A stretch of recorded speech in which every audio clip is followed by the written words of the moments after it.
사인만 하시면 됩니다, 어머니. 그냥 여기 이 칸에 이름만 쓰세요.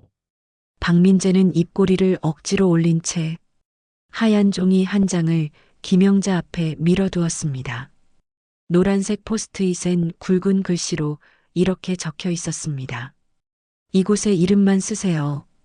김영자는 손끝으로 펜을 쥔 채 한참을 종이 위만 바라보고 있었습니다.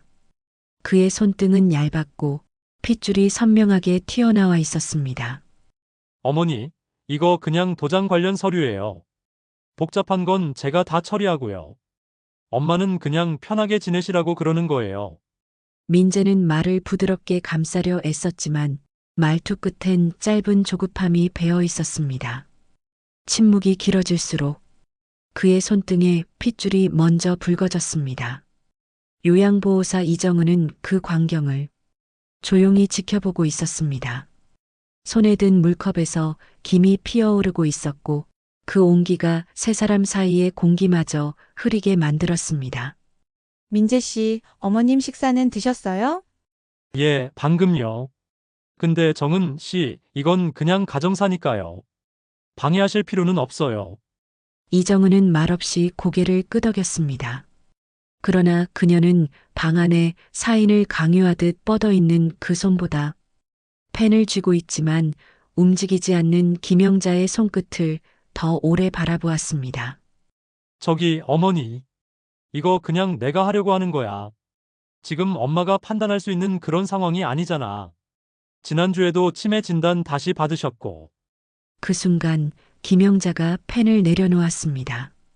종이에 펜촉이 닿지도 않았고 소리도 나지 않았지만 그 작은 행동 하나에 박민재는 두 눈을 가늘게 찌푸렸습니다. 엄마, 왜 그래? 왜 갑자기 말을 안 하시는 건데? 아예 모르시는 거면 그냥 저한테 맡기세요. 이정은이 고개를 돌렸습니다. 그녀는 어머니의 시선을 확인했고 김영자는 한마디 말도 없이 조용히 고개를 가로저었습니다. 몇 분 뒤 박민재는 자리에서 일어났습니다. 의자를 밀며 짧게 말했다. 엄마, 나중에 다시 올게요. 그냥 생각 많이 하지 마세요. 정은 씨, 부탁 좀 드릴게요. 문이 닫히고 방 안에 고요만 남았습니다. 이정은은 조심스레 책상 위에 물을 내려놓고 김영자의 얼굴을 바라보았습니다. 어머님, 힘드셨죠? 김영자는 아무 말도 하지 않았습니다. 하지만 그녀의 손은 책상 위에 놓인 작은 노트를 천천히 펼치고 있었습니다. 거기엔 날짜가 정확히 적힌 수많은 글자들이 삐뚤빼뚤한 필체로 가득 적혀 있었습니다. 여기. 다 적어두신 거예요? 이정은의 질문에 김영자는 천천히 고개를 끄덕였습니다. 지난달에도 며느리가 다녀갔을 때 이야기도 적으셨네요. 그리고 오늘 민재 씨가 들고 온 서류. 도장이 필요한 문서였죠? 그 순간 김영자의 눈빛이 달라졌습니다. 침묵하고 있었던 눈동자에 희미하지만 명확한 의지가 스쳤습니다. 그날 밤 요양원 3층 방 안은 어둡고 조용했습니다.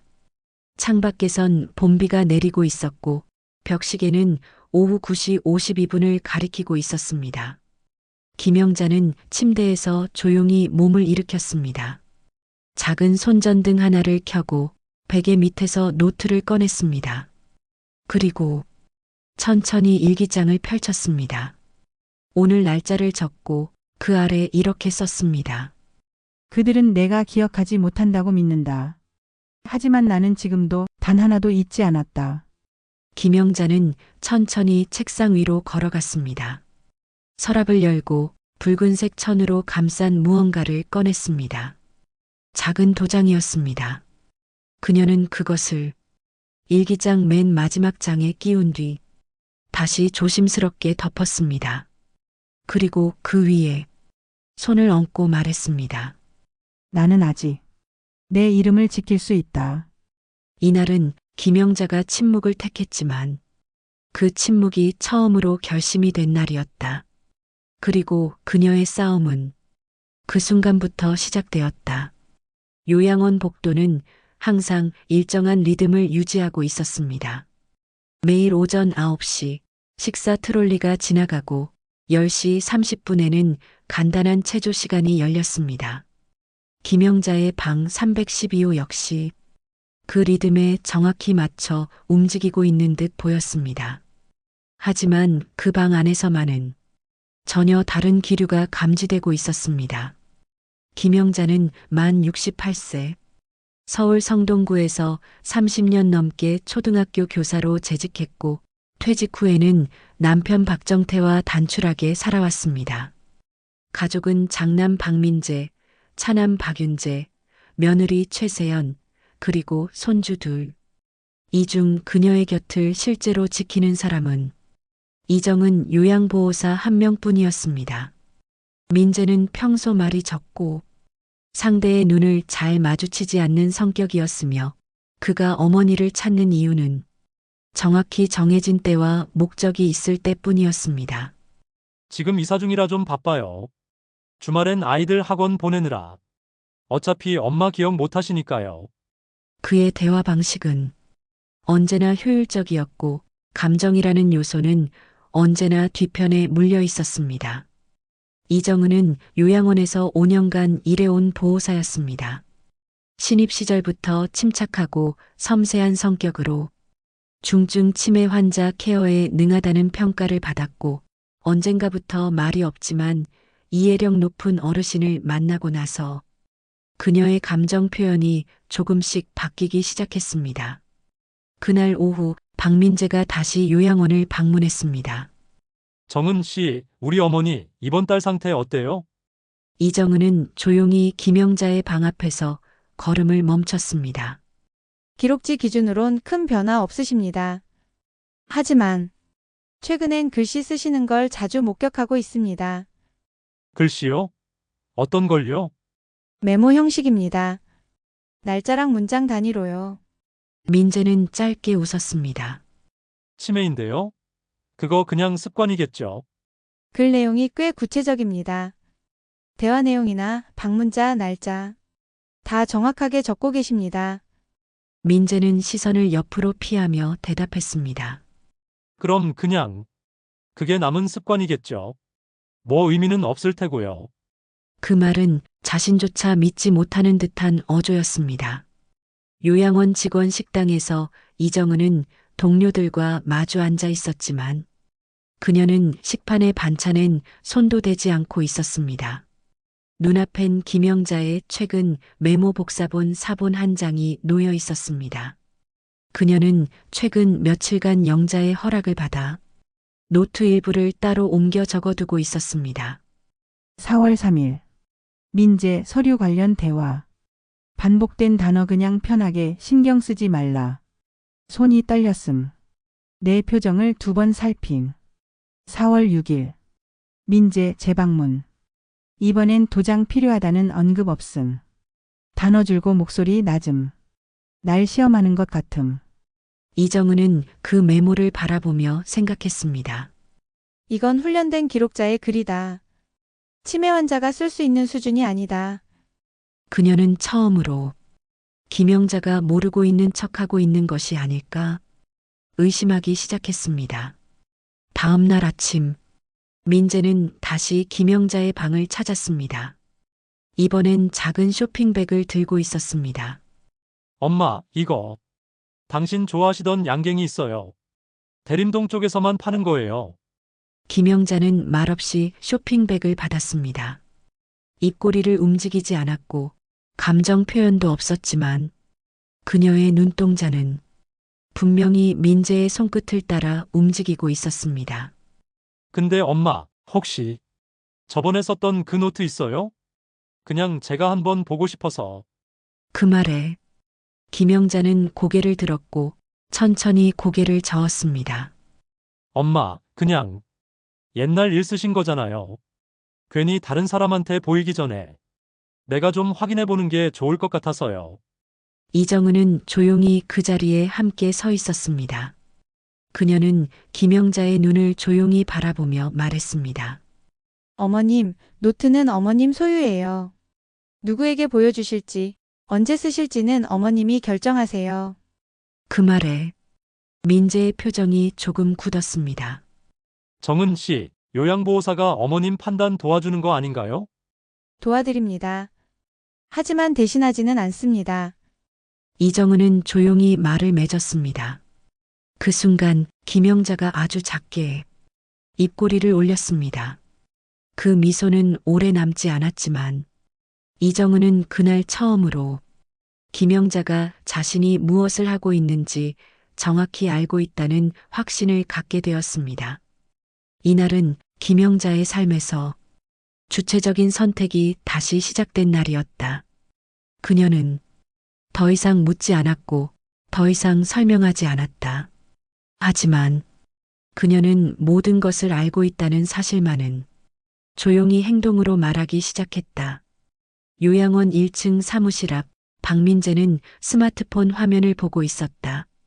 은행 앱에 띄워진 자산 목록 화면 위엔 김영자 명의의 부동산 정보와 계좌 잔액이 정리돼 있었다. 그는 화면을 닫으며 조용히 중얼거렸다. 이제 거의 다 됐지. 그가 들고 있던 갈색 서류 봉투 안에는 공증용 위임장 사본과 명의 이전용 신청서 초안, 그리고 최근 병원에서 발급받은 치매 진단서 원본이 들어 있었다. 오후 3시 박민재는 김영자의 방을 다시 찾았다. 이정은은 마침 간호 업무를 끝내고 방을 정돈하던 중이었다. 정은 씨, 어머니 오늘 식사 잘하셨어요? 예, 조식도 중식도 완식하셨습니다. 오늘은 컨디션이 안정적이세요. 그럼 다행이네요. 근데 제가 좀 이야기 나눠야 해서요. 잠깐만 시간 좀 괜찮을까요? 이정은은 민재의 시선을 바라보다가 고개를 천천히 끄덕였습니다. 그럼 저는 복도로 나가 있겠습니다. 문이 닫히자마자 민재는 책상 위에 봉투를 꺼내어 조용히 펼쳤습니다. 김영자는 침대 옆 의자에 앉은 채 그의 움직임을 눈으로만 따라가고 있었습니다.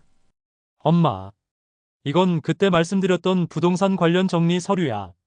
그냥 나중에 문제 생기지 않게 미리 처리해 두려는 거고. 그는 종이 한 장을 꺼내 테이블 위에 올렸습니다.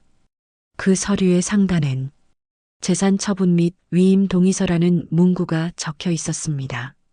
어려운 거 없어. 이 밑에 사인만 하면 돼. 나중에 복잡해지기 전에 정리하는 거야. 지금 엄마 상태로는 말하기 좀 그렇지만 잘 모르실 수도 있잖아. 김영자는 여전히 말이 없었습니다. 눈동자만 천천히 종이를 훑었고 그 안에서 이름란을 2번 바라보았습니다. 엄마가 이걸 해주셔야 나중에 윤재랑도 안 싸우고 가족끼리 얼굴 붉히는 일도 없고 그냥 다 좋게 가는 거야. 그는 펜을 꺼내 김영자 손에 쥐어주려 했습니다. 하지만 김영자는 손을 뻗지 않았습니다. 엄마, 그냥 지금 모르시겠으면 제가 대신 읽어드릴게요. 이거 어려운 거 아니고요. 그 순간 문이 조용히 열렸습니다. 이정은이 조심스레 다시 들어왔습니다. 죄송합니다. 어머님, 물 드셔야 할 시간입니다. 민재는 얼굴을 살짝 굳혔지만 곧 평정을 되찾은 얼굴로 대답했습니다. 아, 예. 근데 정은 씨, 우리 가족끼리 중요한 이야기 중이라서요.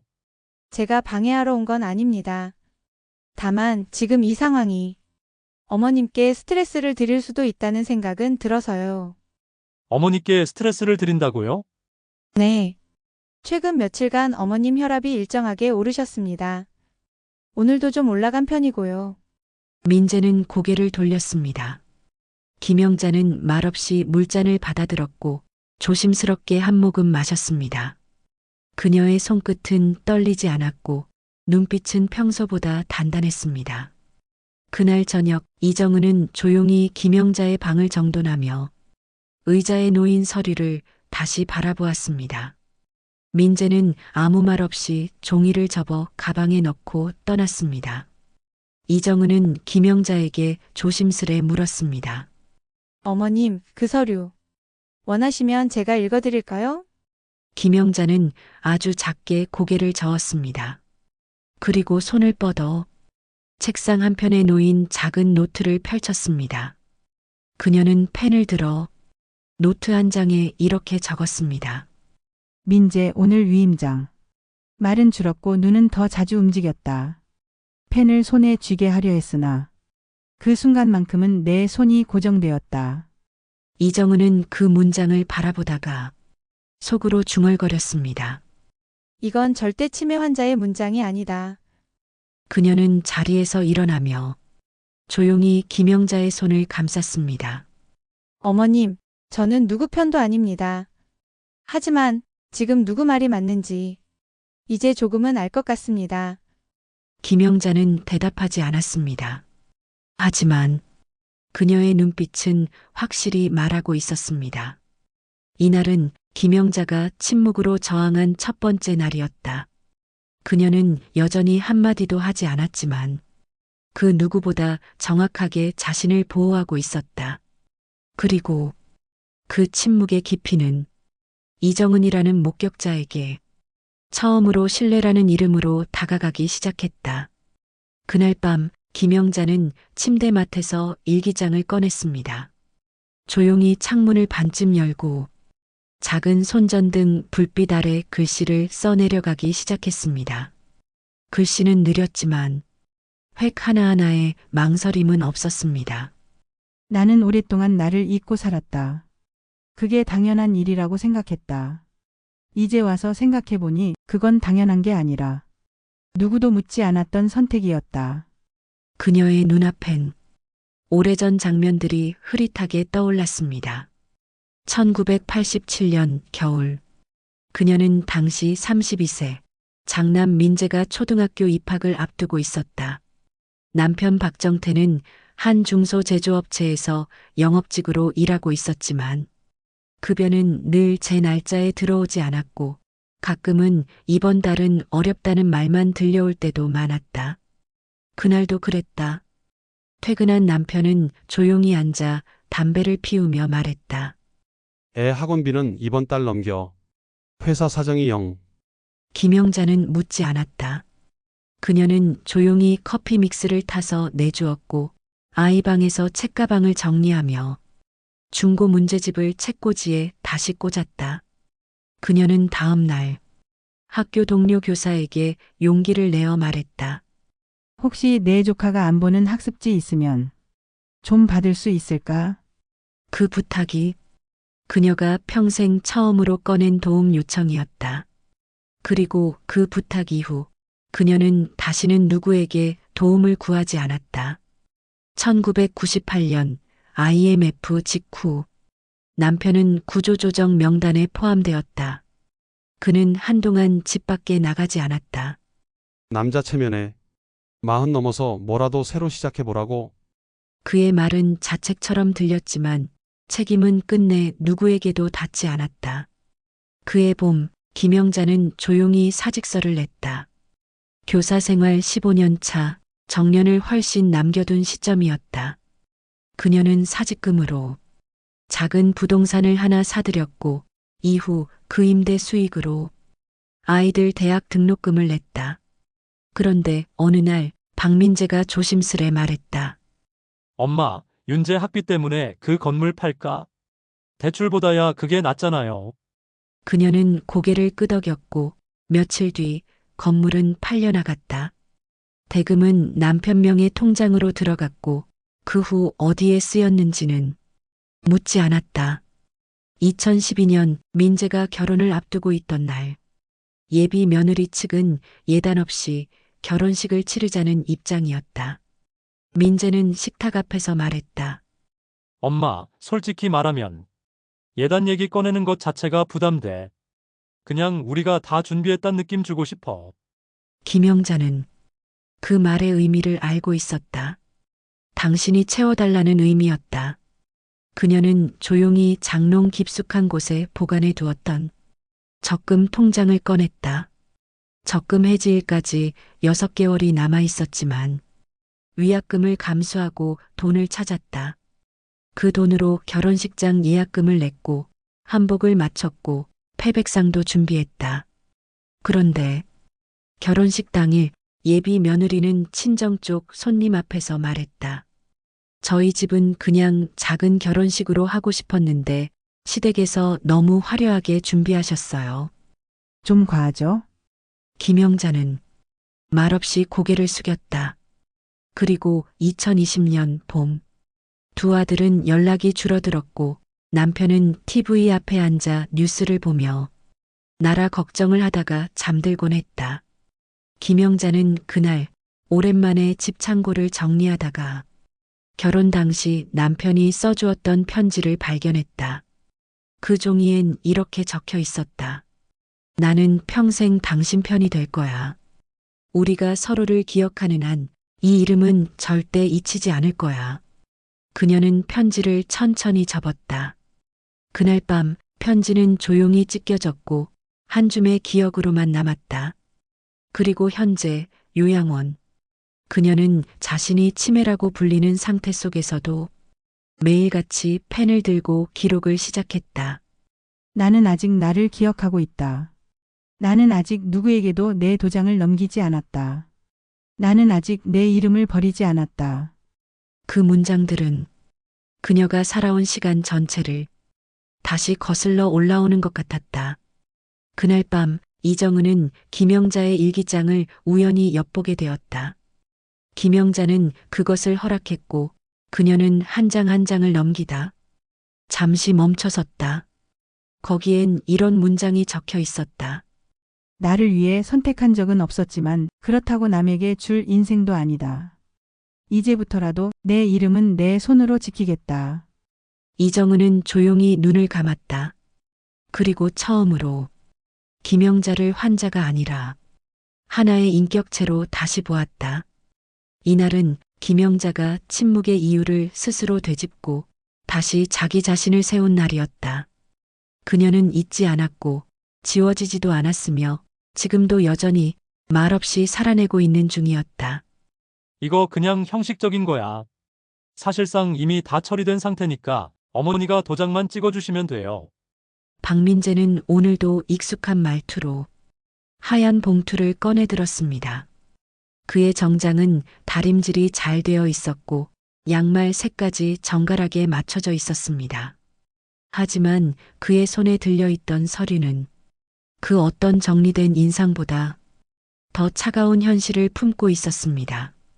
김영자는 침대에 앉은 채 말없이 민재를 바라보고 있었습니다. 그녀의 손엔 여전히 작은 메모장이 들려 있었고 그 위에 이미 오늘 날짜가 적혀 있었습니다.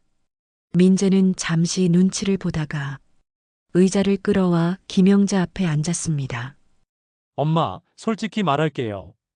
아버지 명의였던 서초 쪽 상가. 지금 우리 이름으로 바뀔 예정이에요. 윤재랑은 협의 끝났고 엄마 도장만 있으면 끝이에요. 김영자는 말없이 고개를 숙였습니다. 하지만 민재는 그걸 동의라고 받아들였습니다. 내가 왜 이걸 하려고 하는지 알죠? 지금 엄마 상태로는 이런 거 관리하는 거 무리고 솔직히 주변 사람들도 다 그래요. 엄마는 이제 그냥 편히 계시면 돼요. 그 순간 이정은이 문을 열고 들어왔습니다. 그녀는 상황을 눈치채자마자 잠시 멈칫했고 민재는 곧바로 말을 이었습니다. 아, 정은 씨. 그냥 가족끼리 이야기 중이에요. 어머니께 중요한 서류 설명드리고 있었어요. 이정은은 말없이 김영자를 바라보았습니다. 그리고 조용히 한 걸음 다가가며 말했습니다. 어머님, 물 드릴 시간입니다. 말씀드리기도 애매한데 오늘 아침도 혈압이 조금 높으셨습니다. 민재는 눈을 가늘게 뜨고 말했다. 그냥 사인 하나면 해결되는 건데 뭐 그렇게 복잡하게들 생각하세요? 그 말에 이정은은 조심스레 말을 잇습니다. 복잡하진 않지만 명확해야 할 일입니다. 어머님의 판단이 필요하니까요. 민재는 웃으며 물었습니다. 정은 씨, 어머님이 지금 그걸 판단하실 수 있는 상태라고 보세요? 직접 사인을 요구하시는 거라면 보호자 권한이 아니라 본인 판단 여부가 더 중요합니다. 그래서 묻는 겁니다. 본인이 판단 가능하다고 보세요? 그 순간 김영자는 천천히 손을 들어 작은 수첩을 이정은 쪽으로 건넸습니다. 수첩의 오늘 날짜 옆엔 이렇게 적혀 있었습니다. 서초상가 민재. 이미 정리되었다는 말 3번 반복. 협의자 윤재 언급. 결정은 나에게 달려있다. 이정은은 천천히 고개를 끄덕였습니다. 어머님은 지금도 모든 걸 판단하고 계십니다. 민재는 자리를 정리하듯 일어섰습니다. 그는 웃으며 봉투를 가방에 다시 넣었습니다. 뭐, 서명 안 하시겠다는 거죠. 결국 또 법원으로 가겠네요. 근데 엄마 그거 아세요? 재판까지 가면 피곤한 건 엄마예요. 저희야 서류로 다 끝났거든요. 그 말에 김영자는 아무 대답도 하지 않았습니다. 그저 창밖을 바라보며 수첩의 한 페이지를 넘겼습니다. 그날 오후 이정은은 요양원 외래 간호기록을 정리하던 중 김영자와의 마지막 대화를 다시 떠올렸습니다. 그녀는 동료에게 조용히 물었습니다. 민재 씨, 자주 오세요? 아니요, 한 달에 한 번 정도요. 근데 요즘 부쩍 서류를 많이 들고 오시더라고요. 이정은은 말없이 고개를 끄덕였습니다. 그녀는 조용히 김영자의 노트를 한 장 한 장 다시 넘기기 시작했습니다. 거기엔 서류를 들고 올 때마다 민재가 했던 말, 표정, 서류 제목, 말의 빈도와 문장 수가 정확하게 기록돼 있었습니다. 김영자는 하나도 잊지 않았다. 며칠 뒤 민재는 다시 요양원을 찾았다. 이번엔 변호사 명의의 서류를 들고 왔다. 공식 위임장 청구서와 가족재산 분배 확인서였다. 그러나 그 서류는 요양원 원장실에서 바로 반려되었다. 김영자의 법적 판단 능력은 아직 정상 범위에 있으므로 분류되어 있었기 때문이다. 그리고 그 의견서엔 담당 요양보호사인 이정은의 작성 문장이 짧게 첨부돼 있었다. 김영자 씨는 자신의 재산, 가족 구성, 방문자, 서류 내용을 매일 자필로 기록하고 있습니다. 이 기록은 단순한 습관이 아니라 판단력 있는 행위의 결과입니다. 이날은 김영자가 더 이상 참고 있는 대상이 아닌 저항하고 있는 인물임이 공식적으로 증명된 날이었다. 그리고 그 싸움은 더는 혼자가 아니었다. 요양원 3층, 복도 끝에 있는 312호. 그 방은 여전히 조용했습니다. 다른 방 어르신들은 간호사에게 간식을 요구하거나 소리 없이 TV 화면을 바라보곤 했지만 그녀만은 매일 같은 시간에 같은 자리에서 펜을 들고 있었습니다. 김영자의 일상은 이제 규칙을 넘어 의미 있는 통제의 연속이 되어가고 있었습니다. 오전 8시 기상. 8시 30분 식사. 9시 10분 산책 겸 복도 정리. 10시 노트 작성. 11시 신문 스크랩. 그리고 점심. 그녀는 말이 없었지만 모든 움직임엔 기록이라는 목적이 있었습니다. 박민재는 그날 오전 요양원에 전화를 걸어 의사소통 가능 여부를 문의했습니다. 직원은 간단한 확인을 마친 뒤 그녀의 상태가 외부인과는 대화가 어렵다는 예전 의료 기록을 근거로 답했습니다. 민재는 웃으며 전화를 끊었고 곧장 법무사에게 문자를 보냈습니다. 담당자 의견 받음. 내부 판단력 부족 쪽으로 제출 가능. 진행 고. 그러나 그는 알지 못했습니다. 김영자가 자신의 판단력 부족 보고가 이미 활용되고 있다는 사실을 며칠 전부터 인지하고 있었으며 그와 동시에 정확히 그 흐름을 수첩에 정리하고 있었다는 것을 이정은은 오후 근무 중 김영자와 함께 복도를 걷고 있었습니다. 양손에는 가벼운 차 트레이가 들려 있었고 영자는 조용히 걸음을 옮겼습니다. 창가에 도달했을 때 김영자는 발걸음을 멈추었습니다. 그리고 조용히 입을 열었습니다. 정은 씨, 노트 계속 가지고 계셨나요? 이정은은 순간 놀랐지만 곧 담담하게 대답했습니다. 네. 어머님 허락하신 범위 안에서 날짜만 별도로 정리해 두었습니다. 김영자는 고개를 끄덕였습니다. 나중에 보여주세요. 내가 잊은 게 있나 보고 싶어요. 그 말 한마디는 그녀가 기억하고 있다는 사실을 더는 감출 이유가 없음을 뜻하는 순간이었습니다. 이정은은 그날 저녁 야간 근무에 들어가며 김영자의 노트를 다시 펼쳤습니다. 그녀는 이제 그 노트를 증거물로 읽고 있었습니다.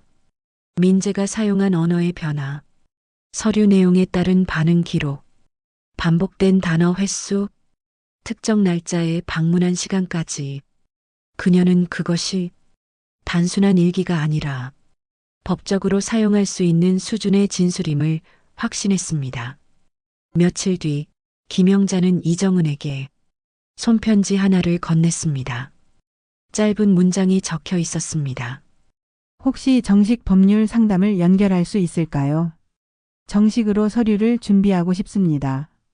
이정은은 한참 동안 손편지를 바라보다가 조용히 고개를 끄덕였습니다. 그녀는 바로 요양원에 비치된 지역복지센터 법률 상담 카드를 꺼내 김영자의 서랍 속에 넣어두었습니다. 그리고 그날 밤 김영자는 조용히 일기장에 이렇게 적었습니다. 오늘 도움이 아니라 거래 없는 신뢰를 받았다. 나는 아직 혼자가 아니다. 다음 날 오전 박민재는 요양원을 찾았다. 이번엔 병원 진단서 사본과 재산정리 촉탁 위임장을 들고 있었다. 엄마, 이제 좀 말해줘야 하지 않겠어? 왜 그렇게 도장 하나를 안 주시는 거야? 김영자는 여전히 말이 없었습니다. 하지만 그날은 이정은이 먼저 말했습니다. 박민재 씨, 어머님께선 현재 모든 내용을 인지하고 계십니다. 직접 그 기록들을 저도 확인했고 법적으로 이 판단은 어머님이 하셔야 하는 겁니다. 정은 씨 요양보호사가 무슨 판사예요? 아닙니다. 저는 그저 당사자가 자기 이름을 지키려는 순간을 목격한 사람일 뿐입니다. 그날 오후 김영자는 작은 상자 하나를 꺼냈습니다. 그 안에는 도장이 있었습니다. 10년 전 남편에게서 건네받았던 이름 석자가 선명히 새겨진 도장이었습니다. 그녀는 도장을 꺼내 붉은 천으로 감싸 서랍 맨 아래에 넣었습니다. 그리고 그 위에 이정은이 놓아준 법률 상담 명함을 올려두었습니다. 이날은 김영자가 침묵 속에서 행동으로 저항을 시작한 날이었다. 그리고 그 옆에는 마침내 그녀의 편이 되어줄 누군가가 서 있었다. 요양원 1층 상담실에는 평소와는 다른 공기가 감돌고 있었습니다. 이정은은 책상 위에 놓인 메모지와 요양일지 파일, 그리고 복지법 상담 안내 책자를 펴놓고 차분히 한 문장을 써내려가고 있었습니다. 김영자님은 현재 자필 기록 가능하며 매일 꾸준한 일정 기록, 대화 인지 반응, 외부 방문자 행동에 대한 구분을 명확히 하고 있음. 그녀는 적은 글을 다시 한번 천천히 읽었습니다. 그건 그저 보고서가 아니라 한 사람을 지키는 증언이자 연대의 서문이었습니다. 며칠 전 김영자는 조용히 봉투 하나를 이정은에게 내밀었습니다. 그 안에는 과거 임대차 계약서 복사본, 통장 사본, 그리고 정리된 재산 항목 요약표가 들어 있었습니다. 이정은은 봉투를 열다가 잠시 말을 잊었습니다. 이걸 어머님이 직접 다 정리하신 거예요? 김영자는 고개를 끄덕였습니다. 하나도 잊지 않았어요. 다 기억하고 있었어요. 그 말은 그녀가 처음으로 자신의 기억을 입 밖으로 꺼낸 순간이었습니다. 이정은은 그 목소리를 듣고 이제 더는 자신이 단순한 요양보호사가 아님을 깨달았습니다. 그녀는 김영자의 눈이자 입이자 증인이 되어야 했습니다. 그날 이후 이정은은 조용히 움직이기 시작했습니다. 그녀는 김영자의 요청으로 변호사 사무실에 문의를 넣었고 의료 기록 및 인지 상태 보고서 발급 절차를 확인했으며 요양원 내부 절차를 방해하지 않는 범위 내에서 법적 대응을 위한 자료 준비를 지원했습니다. 그녀는 말하지 않았습니다. 하지만 모든 걸 준비하고 있었습니다. 그리고 며칠 후 박민재가 요양원을 다시 찾았습니다.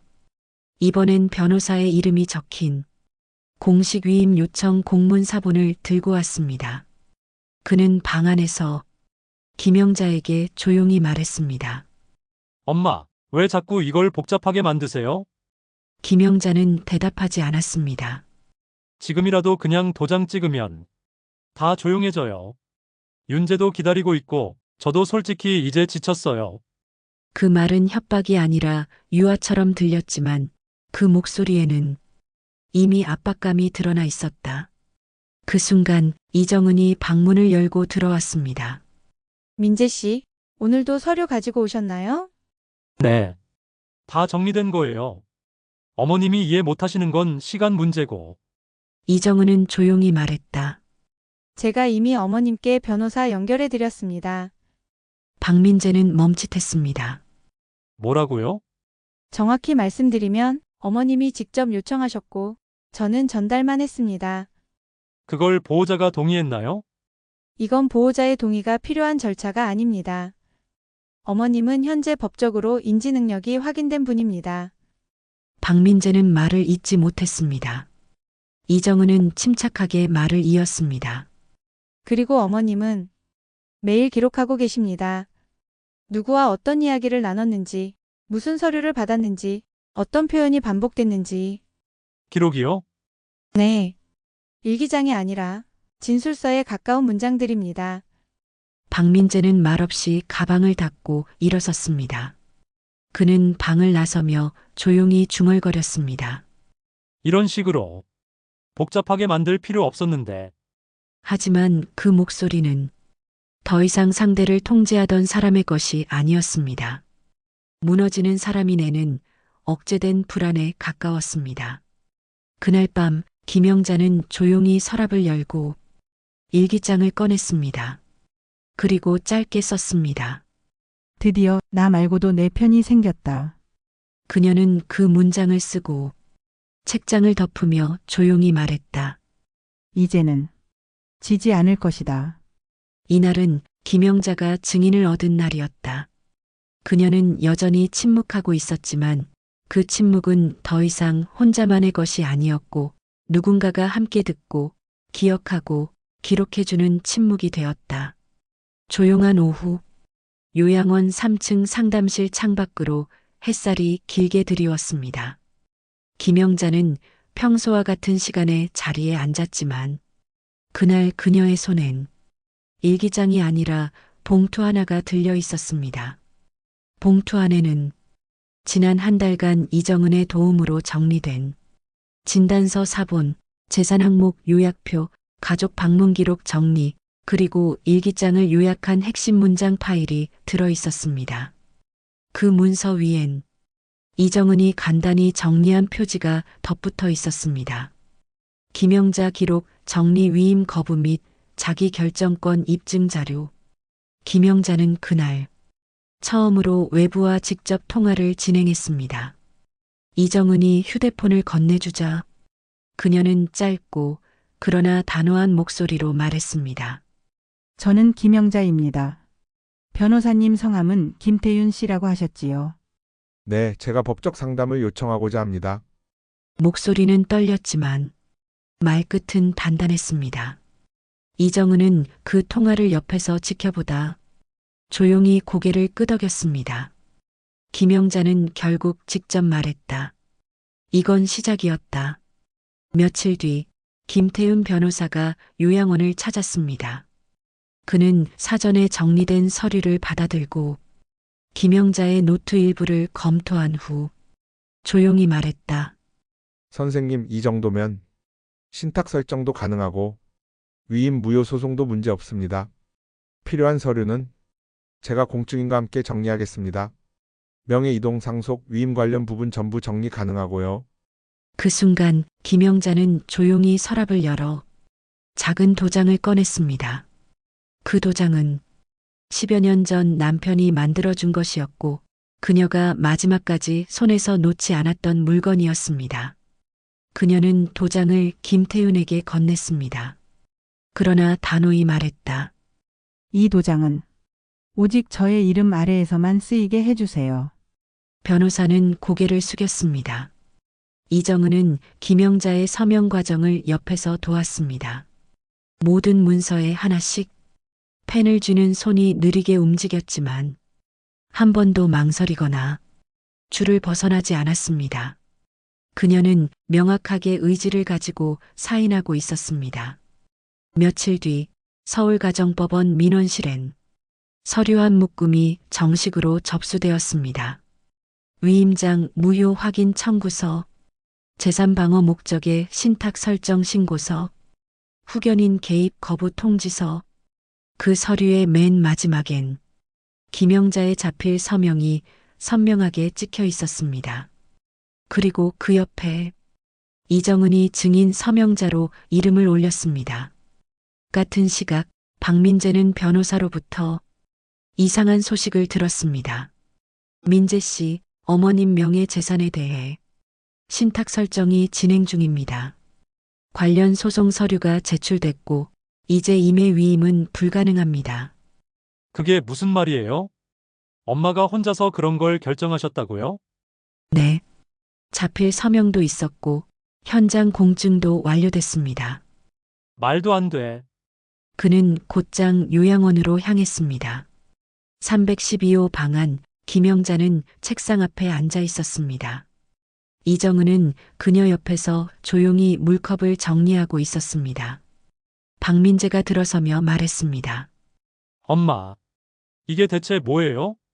김영자는 대답하지 않았습니다. 그의 목소리는 예전처럼 여유롭지 않았고 분명히 불안한 기운이 섞여 있었습니다. 이정은 씨, 지금 무슨 일을 도운 겁니까? 이건 가족 일입니다. 이정은은 조용히 고개를 들었습니다. 민재 씨, 그게 가족이 하는 일이라면 왜 어머님이 이렇게까지 하셔야 했을까요? 그럼 제가 뭘 어쨌다는 거예요? 도장 하나 받자고 한 게 전부인데. 그때 김영자가 고개를 들었습니다. 그녀는 민재를 바라보며 오랜만에 입을 열었습니다. 그 도장이 내 이름이었다. 그 말에 방 안의 공기가 일순간 멈췄습니다. 박민재는 더 이상 아무 말도 하지 못했습니다. 그리고 조용히 자리를 떠났습니다. 그날 밤 김영자는 일기장을 꺼내 이렇게 적었습니다. 오늘 나는 나를 다시 증명했다. 내가 말하지 않았던 시간은 결코 나를 잃은 시간이 아니었다. 이날은 김영자가 드디어 말없는 피해자에서 자기 결정권을 행사한 사람으로 거듭난 날이었다. 그리고 그 반격은 아무도 눈치채지 못할 만큼 조용하고 정확하게 시작되었다. 서울중앙지방법원 민원실, 박민재는 번호표를 쥔 채 긴 줄 뒤에서 짧게 한숨을 내쉬었습니다. 앞 사람들은 서류 봉투를 들고 있었고 그 역시 비슷한 크기의 봉투를 품에 끌어안고 있었습니다. 하지만 그 속에 담긴 문서는 단순한 민원 서류가 아니었습니다. 그는 이틀 전 어머니 김영자의 재산을 가족 명의로 이관하기 위해 위임장 사본과 치매 진단서를 첨부한 부동산 명의 이전 신청서를 제출했었습니다. 그 결과는 단 하나의 단어로 돌아왔습니다. 반려. 이유는 명확했습니다. 김영자 본인이 신탁 설정 및 위임 무효 소송을 이미 접수했고 관련 서류에 정식 공증과 자필 확인이 있었기 때문이었습니다. 그날 오후 민재는 요양원을 찾았습니다. 평소와는 달리 그의 양복은 구겨져 있었고 넥타이는 느슨히 풀려 있었습니다. 그는 김영자의 방 앞에서 문을 두드리지 않고 들어왔습니다. 엄마, 이게 다 뭐예요? 이정은이 자리에 있었습니다. 그녀는 김영자 옆에서 책장을 정리하고 있었고 민재를 보고도 자리에서 일어나지 않았습니다. 왜 아무 얘기도 없이? 변호사랑 서류를 내셨어요? 저랑 의논은 한 번이라도 했어야지요. 김영자는 여전히 말이 없었습니다. 그녀는 창밖을 바라보고 있었고 손엔 작은 메모장을 쥐고 있었습니다. 민재는 테이블을 툭 건드리며 말했습니다. 엄마, 이게 무슨 뜻인지 정말 아세요? 이게 무슨 싸움인지 아시냐고요. 그때 이정은이 천천히 말했다. 민재 씨, 이건 싸움이 아니라 어머님이 선택하신 겁니다. 정은 씨는 지금 누구 편이에요? 보호사로서 객관성은 지키셔야죠. 저는 보호사지만 기록을 남기는 사람이기도 합니다. 그리고 그 기록은 이미 법적으로도 유효성을 인정받고 있습니다. 민재는 더 이상 말을 잇지 못하고 잠시 머리를 감싸쥐었습니다. 도대체 언제부터 이런 걸 준비하고 계셨던 거예요? 그 말에 김영자는 조용히 손을 들었습니다. 그리고 메모장 한 장을 찢어 테이블 위에 올렸습니다. 그 종이엔 이렇게 적혀 있었습니다. 2024년 12월 5일. 민재가 첫 위임장 요청함. 나는 그날 첫 기록을 시작했다. 민재는 그 손글씨를 바라보다 아무 말 없이 고개를 숙였습니다. 그날 밤 이정은은 상담실에 앉아 김영자의 일기장 복사본 일부를 정리하고 있었습니다. 방문 횟수, 서류 제목, 발언 요약, 반응 시점. 그녀는 그것들을 표로 만들어 변호사에게 전달할 준비를 마쳤습니다. 그리고 그녀의 노트 한 귀퉁이에 이 한 줄을 추가했습니다. 김영자 더 이상 반응하지 않음. 모든 걸 예측하고 움직이는 중. 며칠 후 민재는 요양원 원장을 직접 찾아갔습니다. 제가 지금 굉장히 억울한 상황입니다. 저희 가족 일인데 직원이 너무 깊게 개입한 것 같아서요. 원장은 조용히 서류를 확인한 뒤 말했습니다. 박민재 보호자님, 김영자 어르신은 현재 법적 판단 능력이 충분히 인정된 상태고 본인의 요청으로 진행된 모든 조치에 대해 저희는 내부적으로 이정은 요양보호사와 함께 기록을 보관하고 있습니다. 기록이요? 네. 5달 전부터 정기적으로요. 민재는 한참 말이 없었습니다. 그는 이 상황이 자신의 손에서 완전히 벗어나고 있음을 처음으로 문서상으로 실감하고 있었습니다. 그날 밤 김영자는 일기장을 꺼냈습니다. 오늘 날짜 위에 단 한 줄을 썼습니다. 적의 무기는 도장이었고 나의 무기는 기억이었다. 그녀는 수첩을 덮으며 조용히 창문을 열었습니다. 가을 끝자락의 바람이 그녀의 옷깃을 살짝 흔들었습니다. 조금만 더 기다리자. 이젠 내가 끝까지 간다. 이날은 김영자의 반격이 민재의 무력감으로 처음 가시화된 날이었다. 그리고 그 반격은 이제 단순한 방어가 아니라 공격이 되어가고 있었다. 요양원 1층 회의실, 작은 테이블 하나를 중심으로 세 사람이 앉아 있었습니다. 박민재는 긴장한 듯 손을 모으고 있었고 김영자는 말없이 메모장을 들고 있었으며 이정은은 옆에 조용히 앉아 준비해온 서류 파일을 차례로 정리하고 있었습니다. 그날의 만남은 민재가 먼저 요청한 자리였습니다. 엄마랑 솔직하게 한번 이야기하고 싶습니다. 박민재는 조심스럽게 말을 꺼냈습니다.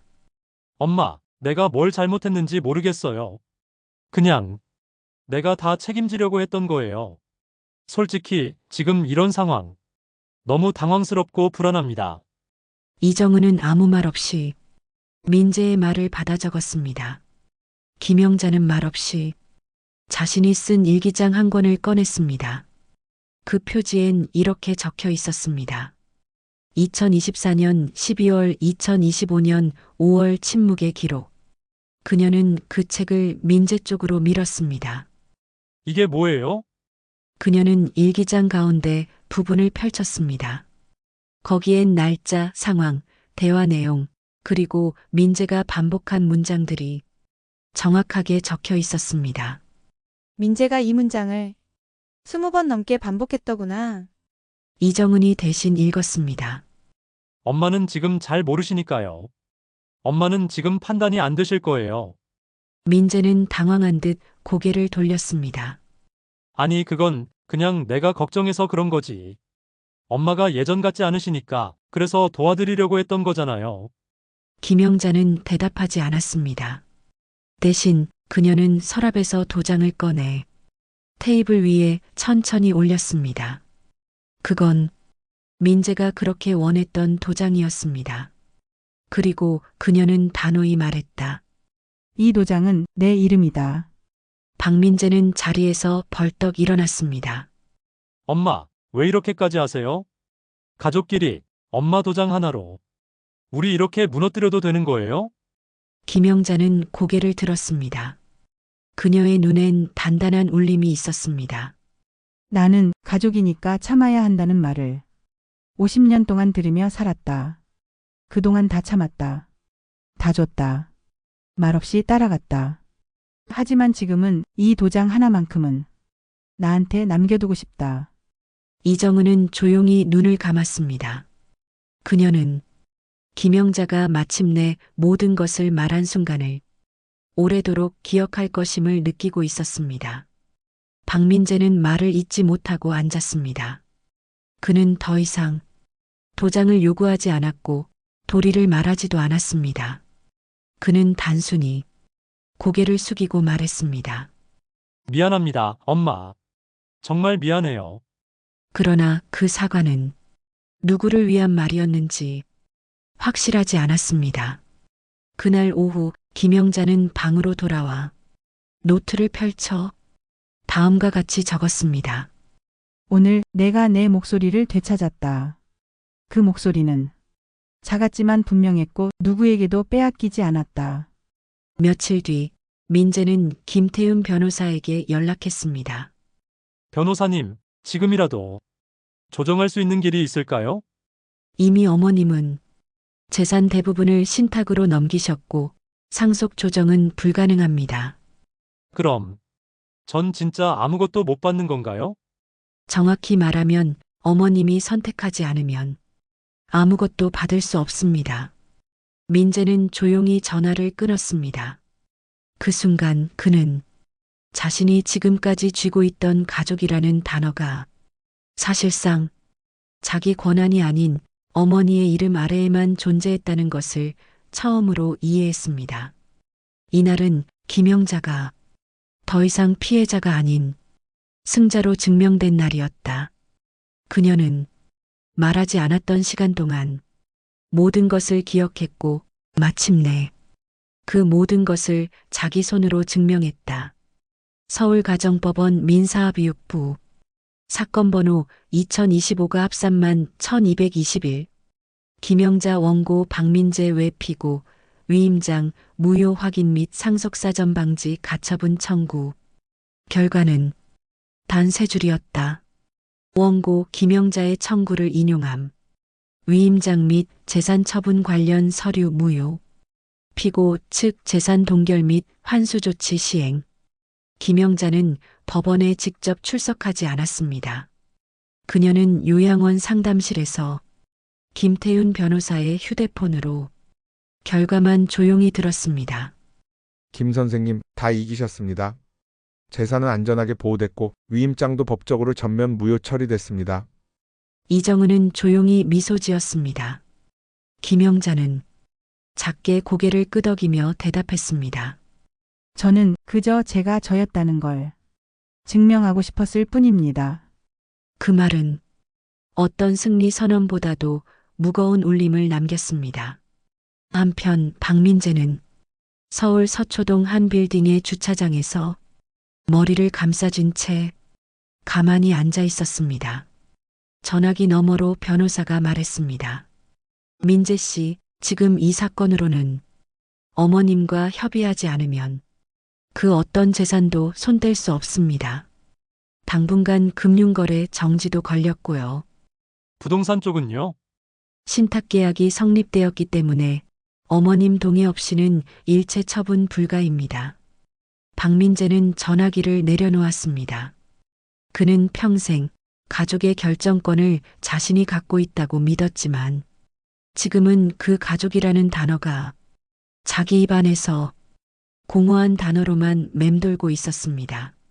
며칠 후 요양원엔 공식 통보서가 도착했습니다. 서울중앙지방법원에서 발행한 재산가처분 확정 통지서였습니다. 이정은은 그 문서를 받아들고 김영자의 방으로 향했습니다. 어머님, 오늘 도착했습니다. 공식 확인문이에요. 이제 아무도 어머님의 도장을 요구할 수 없습니다. 김영자는 말없이 고개를 끄덕였습니다. 그녀는 천천히 서랍을 열고 도장을 꺼냈습니다. 그리고 천조각에 싸서 다시 서랍 깊숙한 곳에 넣었습니다. 그녀는 조용히 말했습니다. 이 도장은 다시는 누구 손에도 가지 않을 겁니다. 이정은은 말없이 고개를 숙였습니다. 며칠 후 박민재는 요양원을 다시 찾았습니다. 그의 손에는 아무런 봉투도 서류도 들려있지 않았습니다. 그는 문을 두드리고 조심스럽게 말했다. 엄마, 잠깐 들어가도 될까요? 김영자는 대답하지 않았습니다. 대신 이정은이 문 앞에서 나지막이 말했습니다. 오늘은 어머님께서 면회 사양하셨습니다. 민재는 고개를 끄덕였습니다. 그리고 몇 초간 문 앞에 멈춰 서 있다가 말없이 돌아섰습니다. 그날 밤 김영자는 조용히 일기장을 펼쳤습니다. 그녀는 간결하게 썼습니다. 오늘 나는 모든 것을 되찾았다. 도장 이름 기록 침묵 선택. 그리고 나 자신. 그녀는 책장을 덮고 자리에 앉아 조용히 찬물을 끓였습니다.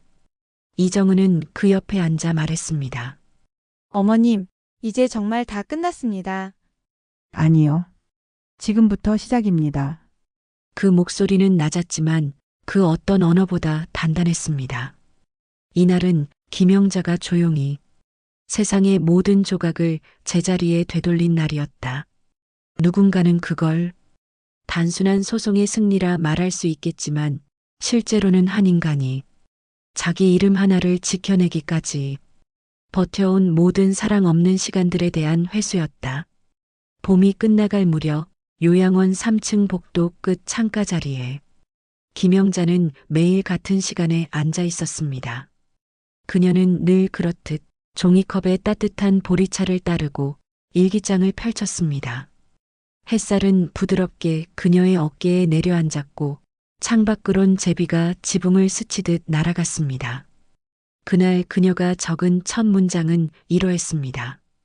오늘은 아무도 내 이름을 부르지 않았다. 하지만 나는 스스로를 기억했다. 요양보호사 이정은은 변함없이 김영자의 곁에서 하루를 함께하고 있었습니다. 식사 후에 정리, 약 복용 확인, 산책 일정 체크, 그리고 일기장 위에 살짝 놓이는 따뜻한 손바닥 하나. 그녀는 한 번도 김영자에게 질문을 던지지 않았습니다. 그저 그 옆에 있었고 필요한 때에 말없이 도왔습니다. 어느 날 김영자는 창밖을 바라보다 문득 입을 열었습니다. 정은 씨는 가족이 뭐라고 생각하세요? 이정은은 놀란 듯 했지만 곧 조용히 대답했습니다. 가족은 같은 방향을 바라봐주는 사람. 적어도 내 이야기를 들어주려는 사람이 아닐까요? 김영자는 고개를 천천히 끄덕였습니다. 그렇다면 정은 씨는 제 가족이에요. 그 말은 아주 조용했지만 이정은의 눈에 작은 물기가 맺히는 데엔 오래 걸리지 않았습니다. 며칠 뒤 박민재가 다시 요양원을 찾았습니다. 이번엔 문 앞에 서서 길게 머뭇거렸습니다. 그는 무릎 정도 높이의 작은 쇼핑백을 내려놓았습니다. 그 안엔 양갱 몇 개와 짧은 손편지가 들어 있었습니다. 엄마, 내가 당신에게 어떤 사람으로 남았는지 모르겠어요. 하지만 나는 아직 엄마를 엄마라고 부르고 싶습니다. 그 편지는 이정은의 손을 거쳐 김영자의 서랍 속으로 들어갔습니다. 김영자는 그것을 열어보지 않았습니다. 다만 그날 저녁 일기장에 이렇게 적었습니다. 누군가 나를 기억하기 시작했다. 하지만 나는 그보다 먼저 나를 기억했다. 시간은 흘렀습니다. 요양원 안에서 김영자는 여전히 조용히 살아가고 있었습니다. 자신의 방 정리는 직접 했고 약은 스스로 챙겨 마셨으며 어디에도 도움을 강요하지 않았습니다. 이정은은 그런 김영자를 요양원이 아닌 자기 일상을 살아가는 사람이라 말했습니다. 가끔은 요양원 외부로 나가는 산책 프로그램에 참여하기도 했습니다. 푸른 나무 사이 바람이 볼을 스치는 날이면 김영자는 말없이 눈을 감았습니다. 그 순간 그녀는 50여 년 전 자신이 처음 교사로 발령받아 아이들 이름을 한 명씩 불러보던 그 교실을 떠올렸습니다. 그리고 혼잣말처럼 중얼거렸습니다. 그때도 나는 누군가의 이름을 불렀고 지금은 내 이름을 스스로 부르고 있다. 밤이면 그녀는 여전히 일기장을 펼쳤습니다. 손은 예전보다 느려졌지만 글씨는 흐트러지지 않았습니다. 그리고 오늘 김영자는 일기장 맨 뒷장에 아주 짧은 글을 적었습니다. 나는 이제 누구의 도장도 필요 없다. 나는 나로서 충분하다. 그녀는 책장을 덮고 천천히 불을 끄고 잠자리에 들었습니다. 그리고 창밖 어둠 속에서 바람 소리가 창문을 스치듯 지나가며 그녀의 속삭임 하나를 데려갔습니다. 내가 나를 끝까지 지켜냈다.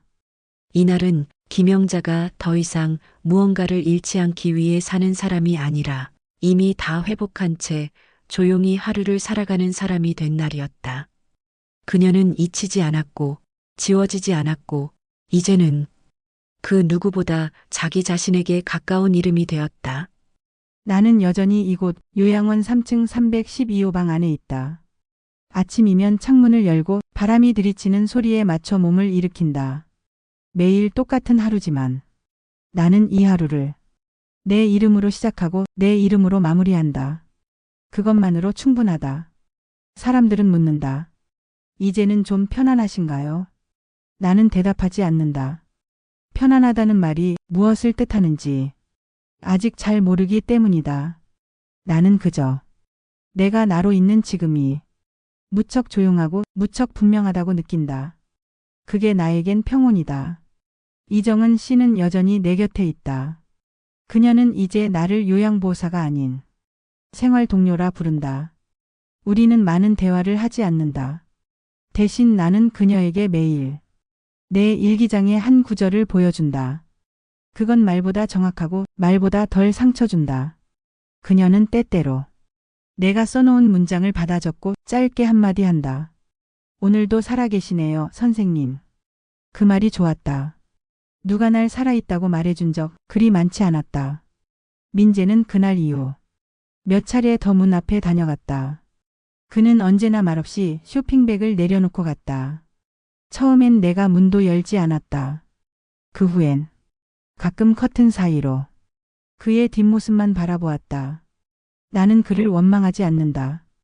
다만 그가 이제야 나를 이해하려고 한다면 나는 그것조차 늦은 것이 아니라고 생각하고 있다.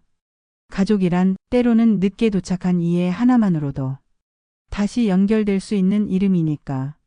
나는 여전히 기록을 남긴다. 날짜, 기분, 대화, 방문자, 창밖 날씨까지도 적는다.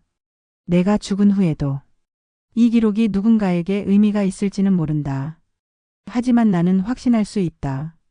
이 기록은 내가 끝까지 나였다는 증거가 될 것이다. 그것이면 된다. 어느 날 밤 도장을 꺼내 책상 위에 올려두었다. 10수년 전 남편이 내 이름을 새겨주며 당신 건 당신 손에만 있어야 해라던 말이 떠올랐다. 나는 도장을 손에 쥐고 한참을 바라보았다. 그리고 조용히 되뇌었다. 그래, 결국 이 이름은 아무에게도 가지 않았다. 그건 그 어떤 말보다 큰 승리의 선언이었다. 나는 살아남았다. 말을 하지 않으면서도 전부 말했고 움직이지 않으면서도 전부 지켜냈다. 그 누구의 연민도 필요하지 않았고 누구의 동정도 바라지 않았다. 나는 그저 내 하루를 내 손으로 끝까지 정리한 사람이다. 그리고 그 정리는 오늘도 계속되고 있다. 일기장의 마지막 장에 나는 이렇게 적었다. 김영자. 누구의 엄마였고 누구의 아내였으며 그리고 지금은 스스로의 이름으로 하루를 완성한 사람. 나는 이제 다른 이름 없이도 그저 김영자라는 이름 하나로 충분히 완전하다.